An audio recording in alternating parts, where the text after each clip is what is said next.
सबसे महत्व की बात यही है कि व्रतधारी माँ लक्ष्मी जी पर पूरी पूरी श्रद्धा और भावना रखे और मेरी मनोकामना माँ पूरी करेगी ही ऐसा दृढ़ विश्वास रखकर व्रत करे। वैभवलक्ष्मी व्रत की कथा। एक बड़ा शहर था। इस शहर में लाखों लोग रहते थे। पहले के जमाने के लोग साथ साथ रहते थे या एक दूसरे के काम आते थे। पर नए जमाने के लोगों का स्वरूप ही अलग सा है। सब अपने अपने काम में रत रहते हैं। किसी को किसी की परवाह नहीं। घर के सदस्यों को भी एक दूसरे की परवाह नहीं होती। भजन कीर्तन, भक्ति भाव, दया माया, परोपकार जैसे संस्कार कम हो गए हैं। शहर में बुराइयां बढ़ गई थी। शराब, जुआ, रेस, व्यभिचार, चोरी डकैती आदि बहुत से अपराध शहर में होते थे। कहावत है कि हजारों निराशा में एक अमर आशा छिपी हुई है। इसी तरह इतनी सारी बुराइयों के बावजूद शहर में कुछ अच्छे लोग भी रहते थे। ऐसे अच्छे लोगों में शीला और उनके पति की गृहस्थी मानी जाती थी। शीला धार्मिक प्रकृति की और संतोषी थी। उनका पति भी विवेकी और सुशील था। शीला और उनका पति ईमानदारी से जीते थे। किसी की बुराई न करते थे और प्रभु भजन में अच्छी तरह समय व्यतीत कर रहे थे। उनकी गृहस्थी आदर्श गृहस्थी थी और शहर के लोग उनकी गृहस्थी की सराहना करते थे। शीला की गृहस्थी इसी तरह खुशी खुशी चल रही थी। पर कहा जाता है कि कर्म की गति अकल है, विधाता के लिखे लेख कोई नहीं समझ सकता है। इंसान का नसीब पल भर में राजा को रंक बना देता है और रंक को राजा। शीला के पति के अगले जन्म के कर्म भोगने बाकी रह गए होंगे कि वह बुरे लोगों से दोस्ती कर बैठा। वह जल्द से जल्द करोड़पति होने के ख्वाब देखने लगा। इसलिए वह गलत रास्ते पर चल निकला और करोड़पति के बजाय रोडपति बन गया। यानी रास्ते पर भटकते भिखारी जैसी उसकी स्थिति हो गई थी। शहर में शराब, जुआ, रेस, चरस, गांजा आदि बदियां फैली हुई थी। उसमें शीला का पति भी फंस गया। दोस्तों के साथ उसे भी शराब की आदत हो गई। जल्द से जल्द पैसे वाला बनने की लालच में दोस्तों के साथ रेस जुआ भी खेलने लगा। इस तरह बचाई हुई धनराशि, पत्नी के गहने, सब कुछ रेस जुए में गंवा दिया था। समय के परिवर्तन के साथ घर में दरिद्रता और भूखमरी फैल गई। सुख से खाने के बजाय 2 वक्त के भोजन के लाले पड़ गए और शीला को पति की गालियां खाने का वक्त आ गया था। शीला सुशील और संस्कारी स्त्री थी। उसको पति के बर्ताव से बहुत दुख हुआ, किंतु वह भगवान पर भरोसा करके बड़ा दिल रखकर दुख सहने लगी। कहा जाता है कि सुख के पीछे दुख और दुख के पीछे सुख आता ही है। इसलिए दुख के बाद सुख आएगा ही, ऐसी श्रद्धा के साथ शीला प्रभु भक्ति में लीन रहने लगी। इस तरह शीला असह्य दुख सहते सहते प्रभु भक्ति में वक्त बिताने लगी। अचानक एक दिन दोपहर में उनके द्वार पर किसी ने दस्तक दी। शीला सोच में पड़ गई कि मुझ जैसे गरीब के घर इस वक्त कौन आया होगा। फिर भी द्वार पर आए हुए अतिथि का आदर करना चाहिए, ऐसे आर्य धर्म के संस्कार वाली शीला ने खड़े होकर द्वार खोला। देखा तो एक माँ जी खड़ी थी। वे बड़ी उम्र की लगती थी, किंतु उनके चेहरे पर अलौकिक तेज निखर रहा था। उनकी आंखों में से मानो अमृत बह रहा था। उनका भव्य चेहरा करुणा और प्यार से छलकता था। उनको देखते ही शीला के मन में अपार शांति छा गई। वैसे शीला इस माँ जी को पहचानती न थी, फिर भी उनको देखकर शीला के रोम रोम में आनंद छा गया। शीला माँ जी को आदर के साथ घर में ले आई।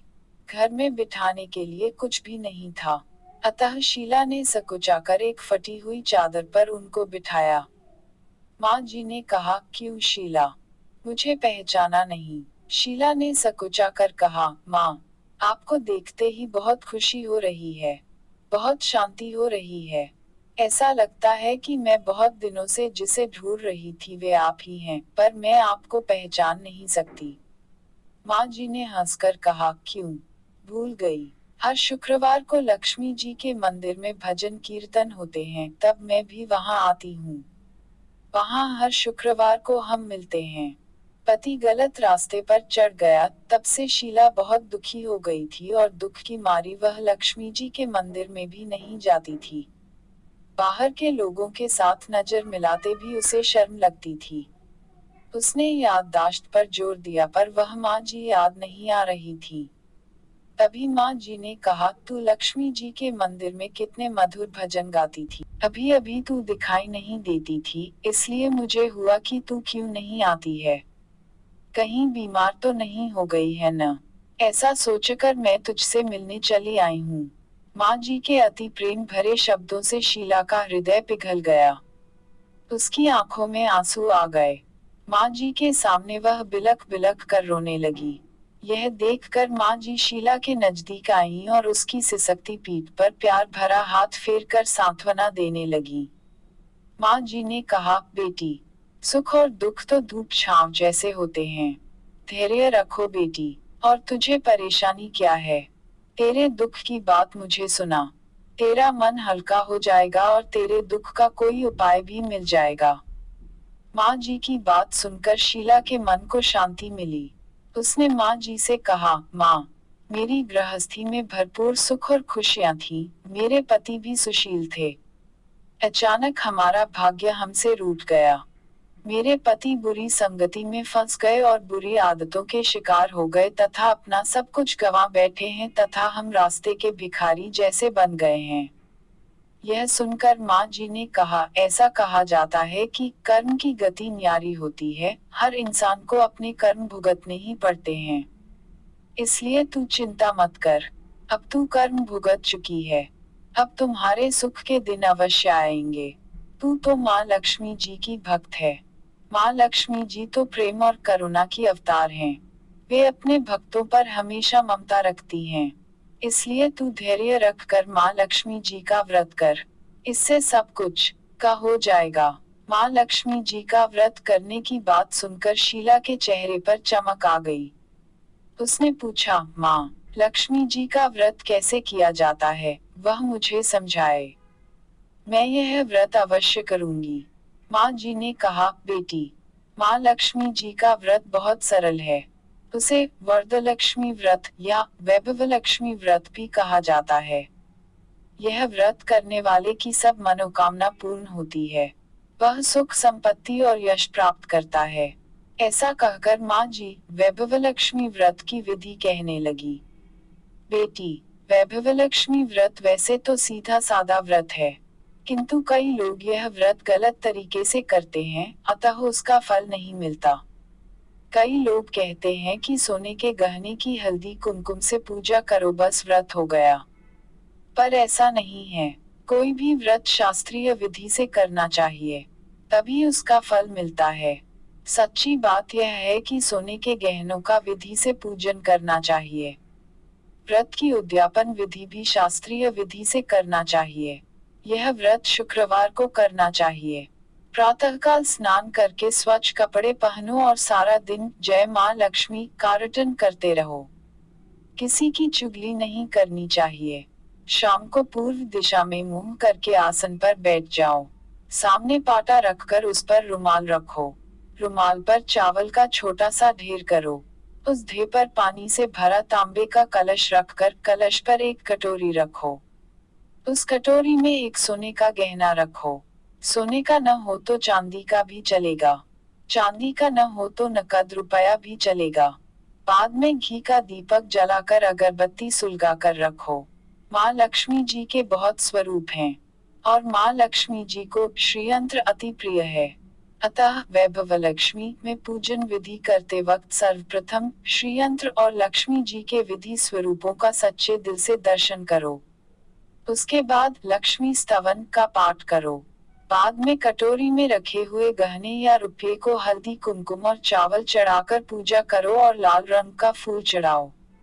शाम को कोई मीठी चीज बनाकर उसका प्रसाद रखो। न हो सके तो शक्कर या गुड़ भी चल सकता है। फिर आरती करके 11 बार सच्चे हृदय से जय माँ लक्ष्मी बोलो। बाद में 11 या 21 शुक्रवार यह व्रत करने का दृढ़ संकल्प माँ के सामने करो और आपकी जो मनोकामना हो वह पूरी करने को माँ लक्ष्मी जी से विनती करो। फिर माँ का प्रसाद बांट दो और थोड़ा प्रसाद अपने लिए रख लो। अगर आप में शक्ति हो तो सारा दिन उपवास रखो और सिर्फ प्रसाद खाकर शुक्रवार का व्रत करो। न शक्ति हो तो एक बार शाम को प्रसाद ग्रहण करते समय खाना खा लो। अगर थोड़ी शक्ति भी न हो तो 2 बार भोजन कर सकते हैं।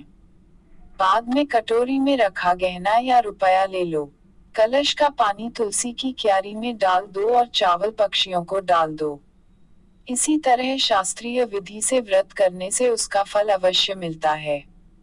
इस व्रत के प्रभाव से सब प्रकार की विपत्ति दूर होकर आदमी मालामाल हो जाता है। संतान न हो तो संतान प्राप्ति होती है। सौभाग्यवती स्त्री का सौभाग्य अखंड रहता है। कुमारी लड़की को मनभावन पति मिलता है। शीला यह सुनकर आनंदित हो गई। फिर पूछा, माँ, आपने वैभवलक्ष्मी व्रत की जो शास्त्रीय विधि बताई है, वैसे मैं अवश्य करूंगी, किंतु उसकी उद्यापन विधि किस तरह करनी चाहिए, यह भी कृपा करके सुनाइए। माँ जी ने कहा, 11 या 21 जो मन्नत मानी हो उतने शुक्रवार यह वैभवलक्ष्मी व्रत पूरी श्रद्धा और भावना से करना चाहिए। व्रत के आखिरी शुक्रवार को खीर का नैवेद्य रखो। पूजन विधि हर शुक्रवार को करते हैं वैसे ही करनी चाहिए। पूजन विधि के बाद श्रीफल फोड़ो और कम से कम 7 कुंवारी या सौभाग्यशाली स्त्रियों को कुमकुम का तिलक करके वैभवलक्ष्मी व्रत की एक एक पुस्तक उपहार में देनी चाहिए और सबको खीर का प्रसाद देना चाहिए। फिर धनलक्ष्मी स्वरूप वैभवलक्ष्मी स्वरूप माँ लक्ष्मी जी की छवि को प्रणाम करें। माँ लक्ष्मी जी का यह स्वरूप वैभव देने वाला है। प्रणाम करके मन ही मन भावुकता से माँ की प्रार्थना करते वक्त कहेंगी, हे माँ धनलक्ष्मी, हे माँ वैभवलक्ष्मी, मैंने सच्चे हृदय से आपका व्रत पूर्ण किया है, तो हे माँ, हमारी मनोकामना पूर्ण कीजिए, हमारा सबका कल्याण कीजिए। जिसे संतान न हो उसे संतान देना, सौभाग्यशाली स्त्री का सौभाग्य अखंड रखना, कुंवारी लड़की को मनभावन पति देना। आपका यह चमत्कारी वैभवलक्ष्मी व्रत जो करे उसकी सब विपत्ति दूर करना, सबको सुखी करना। हे माँ, आपकी महिमा अपरंपार है। माँ जी के पास से वैभवलक्ष्मी व्रत की शास्त्रीय विधि सुनकर शीला भाव विभोर हो उठी। उसे लगा मानो सुख का रास्ता मिल गया। उसने आंखें बंद करके मन ही मन उसी क्षण संकल्प लिया कि हे वैभवलक्ष्मी माँ, मैं भी माँ जी के कहे अनुसार श्रद्धापूर्वक शास्त्रीय विधि से वैभवलक्ष्मी व्रत 21 शुक्रवार तक करूंगी और व्रत की शास्त्रीय रीति के अनुसार उद्यापन भी करूंगी। शीला ने संकल्प करके आंखें खोली तो सामने कोई न था। वह विस्मित हो गई कि माँ जी कहाँ गई। यह माँ जी कोई दूसरा नहीं साक्षात लक्ष्मी जी ही थी। शीला लक्ष्मी जी की भक्त थी, इसलिए अपने भक्त को रास्ता दिखाने के लिए माँ लक्ष्मी देवी माँ जी का स्वरूप धारण करके शीला के पास आई थी। दूसरे दिन शुक्रवार था। प्रातःकाल स्नान करके स्वच्छ कपड़े पहनकर शीला मन ही मन श्रद्धा और पूरे भाव से जय माँ लक्ष्मी का मन ही मन रटन करने लगी। सारा दिन किसी की चुगली नहीं की। शाम हुई तब हाथ पांव मुंह धोकर शीला पूर्व दिशा में मुंह करके बैठी। घर में पहले तो सोने के बहुत से गहने थे, पर पति ने गलत रास्ते पर चलकर सब गिरवी रख दिए। पर नाक की कील पुल्ली बच गई थी। नाक की कील निकालकर उसे धोकर शीला ने कटोरी में रख दी। सामने पाटे पर रुमाल रखकर मुट्ठी भर चावल का ढेर किया। उस पर तांबे का कलश पानी भरकर रखा। उसके ऊपर कील वाली कटोरी रखी। फिर विधिपूर्वक वंदन, स्तवन, पूजन वगैरह किया और घर में थोड़ी शक्कर थी, वह प्रसाद में रखकर वैभवलक्ष्मी व्रत किया। यह प्रसाद पहले पति को खिलाया। प्रसाद खाते ही पति के स्वभाव में फर्क पड़ गया। उस दिन उसने शीला को मारा नहीं, सताया भी नहीं। शीला को बहुत आनंद हुआ। उसके मन में वैभवलक्ष्मी व्रत के लिए श्रद्धा बढ़ गई। शीला ने पूर्ण श्रद्धा भक्ति से 21 शुक्रवार तक व्रत किया। 21वें शुक्रवार को विधिपूर्वक उद्यापन विधि करके 7 स्त्रियों को वैभवलक्ष्मी व्रत की 7 पुस्तकें उपहार में दी। फिर माता जी के धनलक्ष्मी स्वरूप की छवि को वंदन करके भाव से मन ही मन प्रार्थना करने लगी, हे माँ धनलक्ष्मी, मैंने आपका वैभवलक्ष्मी व्रत करने की मन्नत मानी थी, वह व्रत आज पूर्ण किया है। हे माँ, मेरी हर विपत्ति दूर करो, हमारा सबका कल्याण करो, जिसे संतान न हो उसे संतान देना, सौभाग्यवती स्त्री का सौभाग्य अखंड रखना, कुंवारी लड़की को मनभावन पति देना। जो कोई आपका यह चमत्कारी वैभवलक्ष्मी व्रत करे उसकी सब विपत्ति दूर करना, सबको सुखी करना। हे माँ, आपकी महिमा अपार है। ऐसा बोलकर लक्ष्मी जी के धनलक्ष्मी स्वरूप की छवि को प्रणाम किया। इस तरह शास्त्रीय विधि से शीला ने श्रद्धा से व्रत किया और तुरंत ही उसे फल मिला। उसका पति सही रास्ते पर चलने लगा और अच्छा आदमी बन गया तथा कड़ी मेहनत से व्यवसाय करने लगा। धीरे धीरे समय परिवर्तित हुआ और उसने शीला के गिरवी रखे गहने छुड़ा लिए। घर में धन की बाढ़ सी आ गई। घर में पहले जैसी सुख शांति छा गई।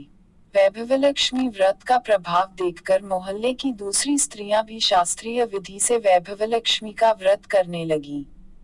हे माँ धनलक्ष्मी, आप जैसे शीला पर प्रसन्न हुई, उसी तरह आपका व्रत करने वाले सब पर प्रसन्न होना, सबको सुख शांति देना।